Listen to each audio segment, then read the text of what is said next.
जय श्री राम दोस्तों, आप सभी का रामचरितमानस अर्थ सहित चैनल पर हार्दिक स्वागत है। आज 61वें दोहे से अपनी इस पावन यात्रा को आगे बढ़ाते हैं। शुरू करते हैं। किन्नर नाग सिद्ध गंधर्वा बदन समेत चले सुर सरवा, विष्णु विरंचि महेश बिहाई, चले सकल सुर जान बनाई। अब दक्ष का निमंत्रण पाकर किन्नर नाग सिद्ध गंधर्व और सब देवता अपनी अपनी स्त्रियों सहित चले। विष्णु ब्रह्मा और महादेव जी को छोड़कर सभी देवता अपना अपना विमान सजाकर चले। सती बिलो के व्योम विमाना, जात चले सुंदर विधि नाना, सुर सुंदरी करहि कल गाना, सुनत श्रवण छूटहि मुनि ध्याना। अब सती जी ने देखा कि अनेकों प्रकार के सुंदर विमान आकाश में चल रहे हैं। देव सुंदरियां मधुर गान गा रही हैं, जिन्हें सुनकर मुनियों का ध्यान छूट जाता है।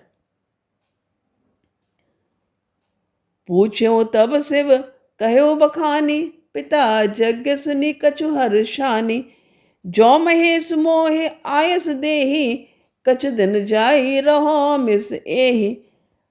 सती जी ने विमानों में देवताओं के जाने का कारण पूछा। तब शिव जी ने सब बातें बतलाईं। पिता के यज्ञ की बात सुनकर सती कुछ प्रसन्न हुई और सोचने लगी कि यदि महादेव जी मुझे आज्ञा दें तो इसी बहाने कुछ दिन पिता के घर जाकर रहूं। पति परित्याग हृदय दुख भारी, कही न निज अपराध विचारी, बोली सती मनोहर बानी, भय संकोच प्रेम रस सानी। अब क्योंकि उनके हृदय में पति द्वारा त्यागी जाने का बड़ा भारी दुख था, पर अपना अपराध समझकर वे कुछ कहती ना थी। आखिर सती जी भय संकोच और प्रेम रस में सनी हुई मनोहर वाणी से बोली। पिता भवन उत्सव परम, जो प्रभु आयस होई, तो मैं जाऊं कृपाए तन, सादर देखन सोई। हे प्रभु, मेरे पिता के घर बहुत बड़ा उत्सव है। यदि आपकी आज्ञा हो तो हे कृपाधाम, मैं आदर सहित उसे देखने जाऊं। कहो नीक मोर हो मन भावा, यह अनुचित नहीं नेवत पठावा, दक्ष सकल निज सुता बुलाई, हमरे बैर तुम हो बिसराई। अब शिवजी ने कहा, तुमने बात तो अच्छी कही, यह मेरे मन को भी पसंद आई, पर उन्होंने न्योता नहीं भेजा, यह अनुचित है। दक्ष ने अपनी सब लड़कियों को बुलाया है, किंतु हमारे वैर के कारण उन्होंने तुमको भी भुला दिया।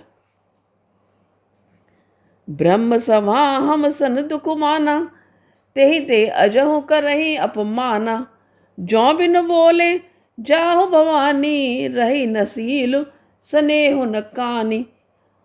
एक बार ब्रह्मा की सभा में हमसे अप्रसन्न हो गए थे, उसी से वे अब भी हमारा अपमान करते हैं। हे भवानी, जो तुम बिना बुलाए जाओगी तो न शील स्नेही रहेगा और न मान मर्यादा ही रहेगी। यद्यपि मित्र प्रभु पितु गुरु गेहा, जाइया बिनु बोले हो न संदेहा, तदपि विरोध मान जह कोई, तहाँ गए कल्याण न होई। यद्यपि इसमें संदेह नहीं कि मित्र, स्वामी, पिता और गुरु के घर बिना बुलाए भी जाना चाहिए, तो भी जहाँ कोई विरोध मानता हो उसके घर जाने से कल्याण नहीं होता। भांति अनेक शंभु समुझावा, भावी बस न ज्ञान उर आवा, कह प्रभु जाओ जो भी नहीं बुलाए, नहीं भली बात हमारे भाए। अब शिवजी ने बहुत प्रकार से समझाया, पर होनहार वश सती जी के हृदय में बोध नहीं हुआ। फिर शिवजी ने कहा कि यदि बिना बुलाए जाओगी तो हमारी समझ में अच्छी बात ना होगी। कही देखा हर जतन बहु, रही न दक्ष कुमारी, दिए मुख्य गण संग तब, विदा कीन त्रिपुरारी। शिवजी ने बहुत प्रकार से कहकर देख लिया, किंतु जब सती किसी भी प्रकार नहीं रुकी, तब त्रिपुरारी महादेव जी ने अपने मुख्य गणों को साथ देकर उनको विदा कर दिया। पिता भवन जब गई भवानी, दक्ष त्रास काहू न सन्मानी। सादर भले मिली एक माता, भगिनी मिली बहुत मुस्काता। अब भवानी जब पिता दक्ष के घर पहुंची, तब दक्ष के डर के मारे किसी ने उनकी आवगत नहीं की। केवल एक माता भले ही आदर से मिली, बहनें बहुत मुस्कुराती हुई मिली। दक्ष न कछु पूछी कुशलाता, सती ही बिलो के जरे सब गाता। सती जाई देखे तब जागा, कतहु न दीख शंभु कर भागा। अब जब दक्ष ने उनकी कुछ कुशल तक नहीं पूछी, सती जी को देखकर उल्टे उनके सारे अंग जल उठे। तब सती जी ने जाकर यज्ञ देखा तो वहां कहीं शिव जी का भाग दिखाई नहीं दिया। तब चित चढ़े जो शंकर कहेऊ, प्रभु अपमान समुझि उर्दहेऊ। पाछिल दुख न हृदय अस व्यापा, जसी है भयऊ महापरितापा। तब शिव जी ने जो कहा था वह उनकी समझ में आया। स्वामी का अपमान समझकर सती का हृदय जल उठा। पिछला यानी कि पति प्रत्याग का दुख उनके हृदय में उतना नहीं व्यापा था जितना महान दुख इस समय पति अपमान के कारण हुआ। यद्यपि जग दारुण दुख नाना, सब ते कठिन जाति अवमाना।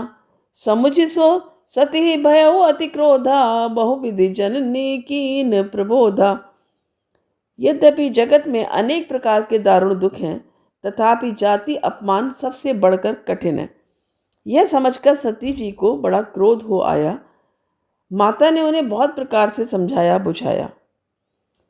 शिव अपमान न जाई सही, हृदय न होई प्रबोध। सकल सबही हटी हटकी तब, बोली बचन सक्रोध। परंतु उनसे शिव जी का अपमान सहा नहीं गया। इससे उनके हृदय में कुछ भी प्रबोध नहीं हुआ। तब वे सारी सभा को हठपूर्वक डांट कर क्रोध भरे वचन बोली। सुनो सभासद सकल मुनिंदा, कही सुनि जिन शंकर निंदा। सो फल तुरत लहब सब काहूं, भली भांति पछताव पिताहूं। अब उन्होंने कहा, हे सभासदों और सब मुनीश्वरों, सुनो, जिन लोगों ने यहाँ शिव जी की निंदा की या सुनी है, उन सबको उसका फल तुरंत ही मिलेगा और मेरे पिता दक्ष भी भली भांति पछताएंगे। संत शंभु श्रीपति अपवादा, सुनिय जहाँ तह असिमर जादा। काटिय तासु जीव जो बसाई, श्रवण मोदिनता चलिय पराई।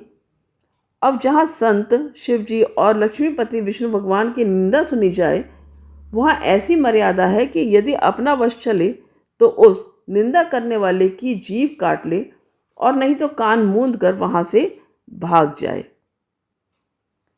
जगदात माँ महेश पुरारी, जगत जनक सबके हितकारी। पिता मंदमति निंदत तेहि, दक्ष शुक्र संभव यह देहि।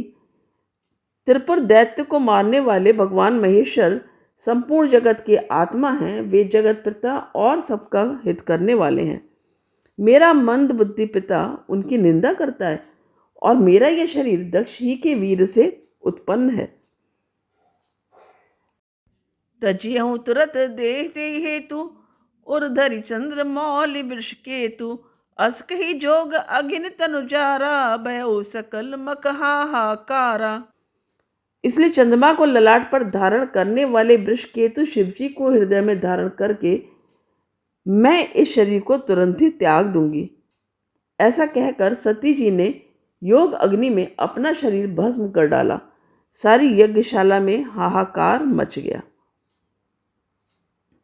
सती मरन सुनि शंभुगन, लगे करन मख खीस। यज्ञ विध्वंस बिलो के भृगु, रक्षा कीन मुनीस। सती का मरण सुनकर शिव जी के गण यज्ञ विध्वंस करने लगे। यज्ञ विध्वंस होते देखकर मुनीश्वर भृगु जी ने उनकी रक्षा की। समाचार सब शंकर पाए, वीरभद्र करी कोप पठाए। यज्ञ विध्वंस जाई तिन कीना, सकल सुरन विधिवत फलु दीना। ये सब समाचार शिवजी को मिले तब उन्होंने क्रोध करके वीरभद्र को भेजा। उन्होंने वहां जाकर यज्ञ विध्वंस कर डाला और सब देवताओं को यथोचित फल यानी कि दंड दिया। भय जग विदित दक्ष गति सोई, जसि कछु शंभु विमुख कह होई। यह इतिहास सकल जग जानी, ताते मैं संक्षेप बखानी। दक्ष की जगत प्रसिद्धि वही गति हुई जो शिवद्रोही की हुआ करती है। यह इतिहास सारा संसार जानता है, इसलिए मैंने संक्षेप में वर्णन किया। सती मरत हरि सन वरु मागा, जन्म जन्म शिव पद अनुरागा। तेहि कारण हिम गिरि गृह जाई, जन्मी पार्वती तनु पाई। सती ने मरते समय भगवान हरि से यह वर मांगा कि मेरा जन्म जन्म में शिव जी के चरणों में अनुराग रहे। इसी कारण उन्होंने हिमाचल के घर जाकर पार्वती के शरीर से जन्म लिया। जब ते उमा सैल गृह जाई, सकल सिद्ध संपत्ति तह छाई। जह तह मुनिन सुआश्रम कीने, उचित बास हिम भूधर दीने। जब से उमा जी हिमाचल के घर जन्मी तब से वहाँ सारी सिद्धियाँ और संपत्तियाँ छा गईं। मुनियों ने जहाँ तहाँ सुंदर आश्रम बना लिए और हिमाचल ने उनको उचित स्थान दिए।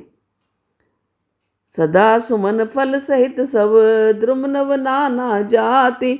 प्रगति सुंदर सैल पर, मनि आकर बहुभांति। उस सुंदर पर्वत पर बहुत प्रकार के सब नए नए वृक्ष सदा पुष्प फल युक्त हो गए और वहां बहुत तरह की मड़ियों की खानें प्रकट हो गईं। तो यहाँ पर आज की पावन यात्रा का विश्राम लेते हैं। कल 66वें दोहे से यात्रा को पुनः शुरू करेंगे। यदि आप चैनल पर नए हो और आपने सब्सक्राइब नहीं किया है तो आप सब्सक्राइब करके बेल आइकन को दबा देना, जिससे आपको वीडियो के अपलोड होते ही नोटिफिकेशन मिल जाएगा और आप जुड़ पाएंगे। तो मिलते हैं कल। जय श्री राम। धन्यवाद।